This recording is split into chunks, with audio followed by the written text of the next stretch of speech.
इतिहास में कुछ नाम ऐसे होते हैं जिन्हें समय भी नहीं मिटा पाता। ये कहानी है मध्य भारत की पावन धरती मालवा की, जहां किलों की दीवारें वीरता की गाथाएं सुनाती थी और जहां ज्ञान, संस्कृति और शक्ति एक साथ फलते फूलते थे। ये कहानी है परमार वंश के उस महान सम्राट की जिसे दुनिया राजा भोज के नाम से जानती है।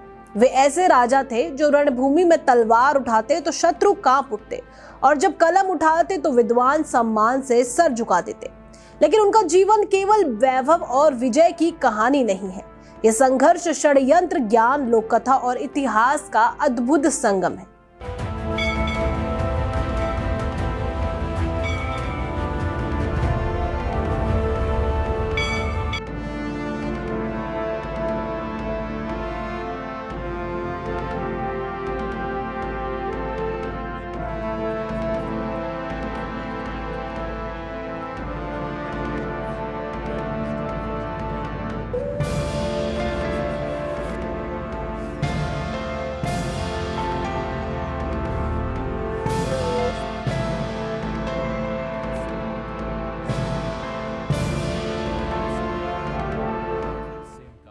दसवीं शताब्दी के अंत में मालवा राजनीतिक उथल पुथल से गुजर रहा था। इस काल में लगभग 980 ईस्वी के आसपास परमार वंश में एक बालक का जन्म हुआ, भोज। उनके पिता थे सिंधुराज और माता का नाम सावित्री बताया जाता है।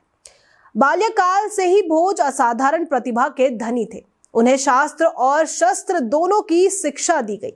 संस्कृत, राजनीति, युद्ध कला और धर्म, हर क्षेत्र में उन्होंने कम उम्र में ही दक्षता दिखाई।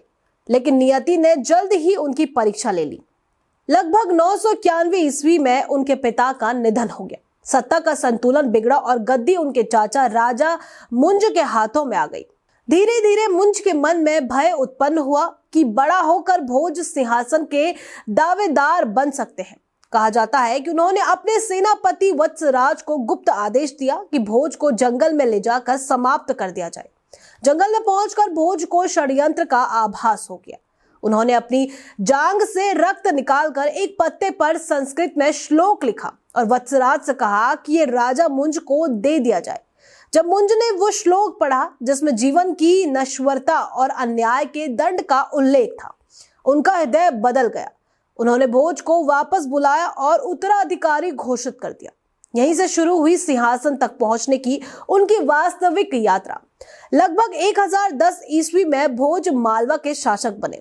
लोक कथाओं के अनुसार वे अत्यंत न्यायप्रिय थे और प्रजा का हाल जानने के लिए भेष बदलकर रात में निकलते थे। एक कथा के अनुसार उन्होंने एक निर्धन ब्राह्मण की सहायता की जिनका धन बार बार असमय ढंग से गायब हो जाता था। स्वयं राजा ने देखा कि भाग्य प्रतीक रूप में उनका धन ले जा रहा है। राजा ने कहा, यदि इसके भाग्य में सुख नहीं है तो इसका दुख मैं सहने को तैयार हूं। उनकी करुणा से ब्राह्मण का भाग्य बदल गया। इसी क्रम में एक और प्रसिद्ध कथा आती है। शिकार के दौरान घायल होकर वे एक साधारण तेली गंगू के घर पहुंचे। पहचान छिपाकर उन्होंने कोहलू चलाने का काम स्वीकार किया। एक संगीत समारोह में जब उन्होंने मधुर गान प्रस्तुत किया तो सभा मंत्र मुग्ध हो गई। अंततः सत्य उजागर हुआ कि वही मालवा के महान सम्राट है। इसी प्रसंग से कहावत प्रचलित हुई, कहाँ राजा भोज, कहाँ गंगू तेली। हालांकि कई इतिहासकार मानते हैं कि इसका मूल रूप था कहाँ राजा भोज, कहाँ गंगे तेलंग। यहाँ गंगे से आश्रय गंगे देव और तेलंग से आश्रय जयसिंह द्वितीय से है। समय के साथ ये लोक भाषा में बदलकर वर्तमान रूप में प्रचलित हो गई।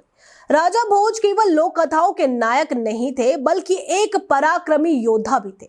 उनके पिता को चालुक्य वंश से जो अपमानजनक हार मिली थी उसका बदला लेने का संकल्प उन्होंने लिया। उन्होंने पहले सेना को संगठित किया और फिर चालुक्य नरेश जयसिंह द्वितीय से युद्ध किया। यद्यपि पूर्ण विजय नहीं मिली पर उन्होंने शत्रु को पीछे हटने पर मजबूर कर दिया। कलचुरी वंश की राजधानी त्रिपुरी पर भी उन्होंने प्रभाव स्थापित किया। 1010 से 1030 ईस्वी का काल उनके साम्राज्य विस्तार का स्वर्ण काल माना जाता है। उनका प्रभाव राजस्थान, कोंकण और पश्चिमी भारत तक फैल गया। 1025 ईस्वी में महमूद गजनवी ने सोमनाथ मंदिर पर आक्रमण किया। इस घटना से पूरे भारत में आक्रोश फैल गया। परंपराओं में उल्लेख मिलता है कि भारतीय राजाओं ने मिलकर प्रतिरोध की रणनीति बनाई। 1034 ईस्वी के आसपास बहराइच के युद्ध में राजा सोहेल देव ने सालार मसूद का सामना किया। यद्यपि इस घटनाओं पर इतिहासकारों में मतभेद है, पर यह स्पष्ट है कि वो काल राजनीतिक और धार्मिक संघर्षों से भरा हुआ था। राजा भोज का नाम केवल युद्धों से नहीं बल्कि विद्या से भी अमर है। कहा जाता है कि उनके नाम से लगभग 84 ग्रंथ जुड़े हैं। उनका प्रसिद्ध ग्रंथ सम्रांगण सूत्रधार वास्तु और स्थापत्य पर आधारित है, जिनमें मंदिर निर्माण, नगर योजना और यांत्रिक उपकरणों तक का वर्णन मिलता है। मध्य प्रदेश के भोजपुर में स्थित भोजेश्वर मंदिर उनके स्थापत्य दृष्टि का भव्य उदाहरण है। अधूरा होने के बावजूद इसकी विशालता आज भी चमत्कृत करती है। भोपाल की प्रसिद्ध झील भोजताल को भी परंपरागत रूप से उन्हीं से जोड़ा जाता है।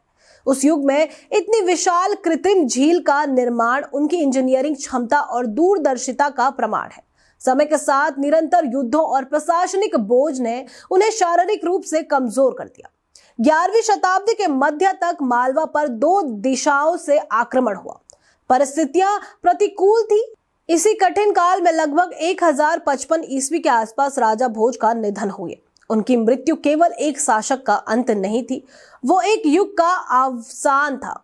कहा जाता है कि उस समय ये वाक्य प्रचलित हुआ, आज सरस्वती निराधार हो गई है। राजा भोज के बाद मालवा वैसी स्थिरता और वैभव प्राप्त नहीं कर सका, लेकिन उनके द्वारा रचित ग्रंथ, निर्मित मंदिर, विशाल झीलें और लोक कथाएं आज भी उनके यश को जीवित रखे हुए हैं।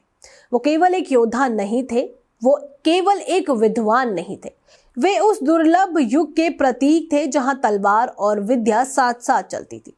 शायद यही किसी महान राजा की सच्ची अमरता होती है कि वो अपने जाने के बाद भी इतिहास और लोक स्मृति में जीवित रहता है।